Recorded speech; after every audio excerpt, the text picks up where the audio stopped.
Hello dear student, KL polytechnic के इस YouTube channel में आपका स्वागत है। Student, computer science second year का subject E commerce and digital marketing, जिसका मैं आपको सिलेबस का एक इंट्रोडक्शन वीडियो में आपको प्रोवाइड कर चुका हूं कि आपको सिलेबस में इसके क्या क्या पढ़ना है। जो आज की वीडियो होगी जिसमें मैं फर्स्ट यूनिट स्टार्ट करूंगा, इंट्रोडक्शन टू ई कॉमर्स। ठीक है, इस वीडियो में हम जानेंगे, इस वीडियो के अंदर हम दो टॉपिक कवर करेंगे कि ई कॉमर्स क्या होता है, जिसे हम इलेक्ट्रॉनिक कॉमर्स भी बोलते हैं। साथ साथ ई कॉमर्स यूज़ करने के क्या एडवांटेज हैं और क्या डिसएडवांटेज हैं। ठीक है, तो चलिए वीडियो को स्टार्ट करते हैं और ई कॉमर्स के बारे में जानते हैं कि ई कॉमर्स क्या होता है। ठीक है,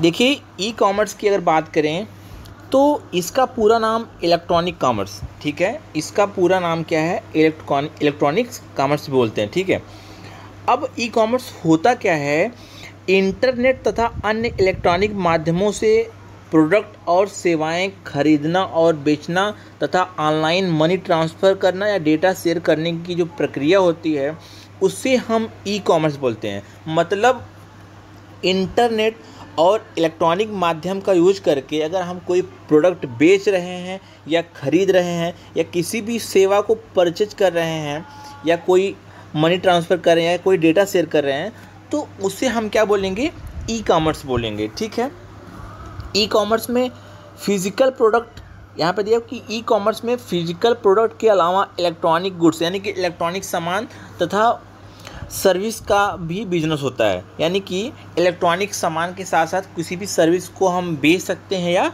ख़रीद सकते हैं। ठीक है, अगर हम बात करें आपको एक समझाने के वे में अगर बात करें, इजी वे में बात करें, तो देखिए ऑनलाइन शॉपिंग यानी कि हम जो ऑनलाइन शॉपिंग करते हैं या जो ऑनलाइन ख़रीदारी करते हैं उसे ही हम क्या बोलते हैं, ई कॉमर्स बोलते हैं। अगर हम फिज़िकल प्रोडक्ट की बात करें, जिसमें फर्नीचर हो गया, आपका किचन सामग्री हो गया, कोई आइटम हो गया, इंडस्ट्री मशीनरी, या डिजिटल गुड्स की बात करें, ई बुक, ई मैगनीज, ई पेपर, वीडियो कोर्स या ग्राफिक्स, ठीक है, पेंटिंग आदि। अगर सेवाओं की बात करें तो consultancy, teaching, writing, health advice, legal advice, ये सारी चीज़ें हम ऑनलाइन बेच सकते हैं और ख़रीद सकते हैं। ठीक है, अगर बात करें ई कॉमर्स के जरिए दुकान और सामान सिर्फ एक क्लिक, यानी कि हम अगर चाहते हैं कोई भी सामान ऑनलाइन शॉपिंग करना तो हम उसको चूज कर लेते हैं, हमें अपना एड्रेस हम प्रोवाइड कर देते हैं और वो सामान हमें अवेलेबल हो जाता है या हमें प्रोवाइड हो जाता है। ठीक है, वही लिखा है कि बस आप एक सेलेक्ट करते हैं और भुगतान करते हैं और उसको हम चूज करने के बाद क्या होता है, वो सामान हमें मिल जाता है। ठीक है, अब आपका जो ई कॉमर्स प्लेटफॉर्म है या जो कंपनियां हैं ई कॉमर्स प्रोवाइड करती हैं या ऑनलाइन बेचने और ख़रीदने की चीज़ें प्रोवाइड करती हैं, जिसमें आपका अमेज़न है, फ्लिपकार्ट है, वॉलमार्ट है, बिगा बास्केट है, अलीबाबा है, पेटीएम मॉल है, मित्रा है, स्नैपडील है, शॉपक्लूज है, आदि ई कॉमर्स, यानी कि आदि, इसमें बहुत सारी ई कॉमर्स मार्केट प्लेस कंपनियाँ हैं जो आपको ई कॉमर्स की सुविधा प्रोवाइड करती हैं, यानी कि किसी भी प्रोडक्ट को ऑनलाइन बेच और हम खरीद सकते हैं। ठीक है, ऑनलाइन शॉपिंग में इन्हीं की वजह से ऑनलाइन शॉपिंग का एक तरीके से ट्रेंड हो गया है या ऑनलाइन शॉपिंग का क्रेज बढ़ गया है। ठीक है, जो अपने ग्राहकों तक आसानी से किसी भी प्रोडक्ट को आसानी से पहुंचा सकते हैं। ठीक है,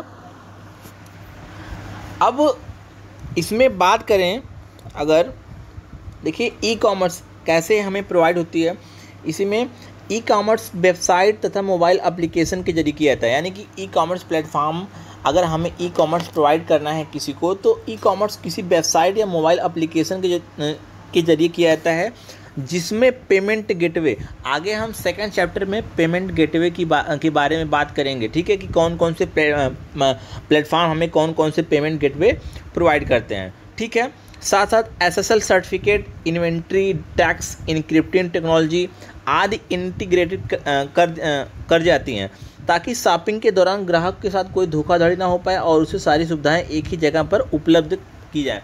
यानी कि tax, encrypted technology, inventory, payment gateway, ये सारी चीज़ों को उन ई कॉमर्स प्लेटफॉर्म में इंटीग्रेट किया जाता है या एक साथ सपोर्टेबल बनाया जाता है, जिससे ग्राहक को कोई दिक्कत नहीं होती किसी भी सामान को परचेज करने में, या उनके साथ कोई किसी प्रकार का स्कैम नहीं होता है।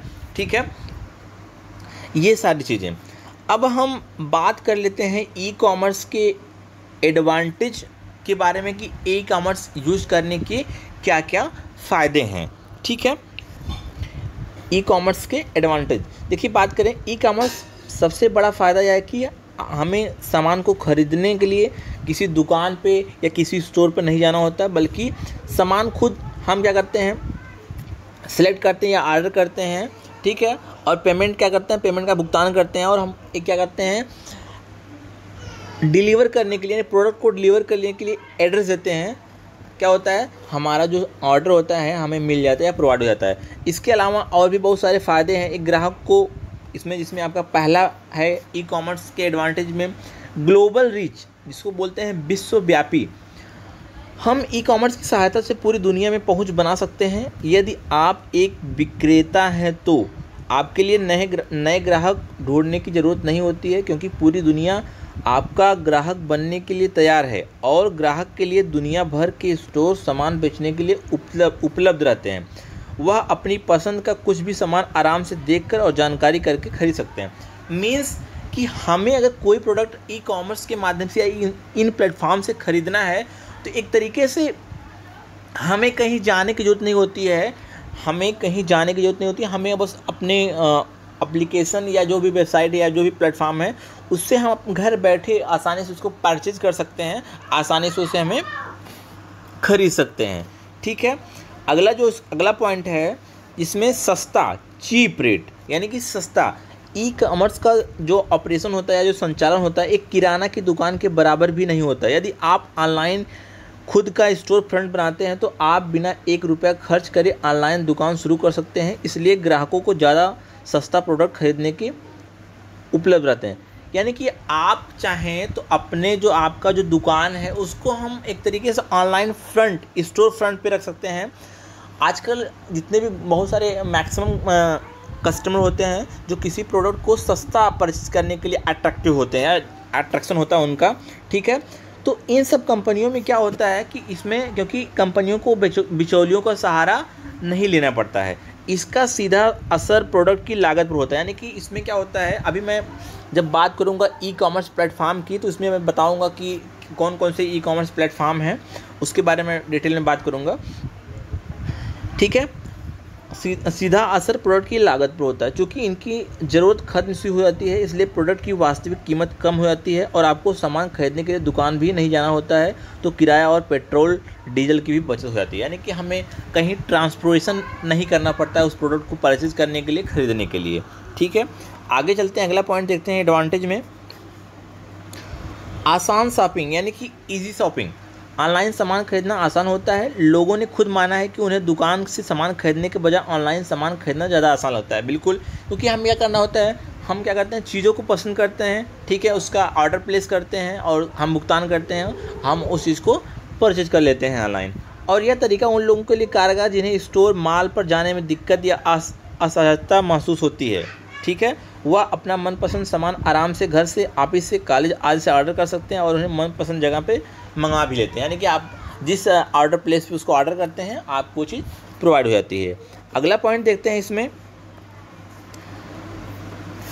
हर समय उपलब्ध। देखिए, अगर बात करें गली की दुकान या माल की भांति ऑनलाइन स्टोर कोई खोलने का समय नहीं होता। यानी कि कह सकते हैं कि हफ्ते के 7 दिन और 24 घंटा और साल के 365 दिन हमें ये अवेलेबल मिलता है। ठीक है, जब चाहे जी चाहे आप परचेज कर सकते हैं, इसका कोई टाइम नहीं होता है। ठीक है, जल्दी खरीदारी संभव, यानी कि फास्ट चेकआउट।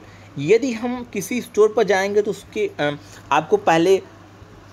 आपसे पहले पहुंचे ग्राहक को सामने वाला क्या करता है, प्रोडक्ट को देगा, इसके बाद आपका नंबर आता है। और यदि आपको ज़्यादा आइटम खरीदने हैं तो आपको कई स्टोर में चक्कर लगाने पड़ते हैं, तो एक आपको क्या होता है, आपको एक थकान सी हो जाती है। तो कह सकते हैं कि हमें ऑनलाइन शॉपिंग खरीदने के लिए हमें कोई नंबर या किसी लिस्ट की मतलब कोई नंबर की ज़रूरत नहीं पड़ती है। हम क्या करते हैं, हमें जो सामान लेना होता है, जो चीज़ हमें परचेज करनी है, उसको हम क्या करते हैं, सेलेक्ट करते हैं और उसको हम क्या करते हैं, परचेज कर लेते हैं। ठीक है, अब बात करेंगे पर्सनल रिकमेंडेशन की। ऑनलाइन स्टोर आपके सर्च व्यवहार और पुरानी शॉपिंग के आधार पर आपके लिए प्रोडक्ट की सिफारिशें करता है और आपकी पसंद नापसंद के हिसाब से प्रोडक्ट सुझाता है। यह सुविधा एक फिजिकल स्टोर पर नहीं मिलती है। आपने नोटिस किया होगा कि कभी आप फ्लिपकार्ट पे, अमेज़ॉन पे कोई भी जैसे सपोज आप शूज़ क्या कर रहे हैं, शूज़ को सर्च कर रहे हैं, ठीक है। आप सपोज एक शूज़ आपने ऑर्डर नहीं किया, तो आप देखते होंगे कि आपके फ्लिपकार्ट पे वो चीज़ें आपको एक तरीके फ्लिपकार्ट क्या करता है, रिकमेंड करता है कि आप मतलब इन चीज़ों में से आप परचेज करिए या परचेज कर सकते हैं, ठीक है। आगे चलते हैं, इसके डिसएडवांटेज को देखते हैं, ठीक है। इसका डिसएडवांटेज क्या है, नुकसान क्या है।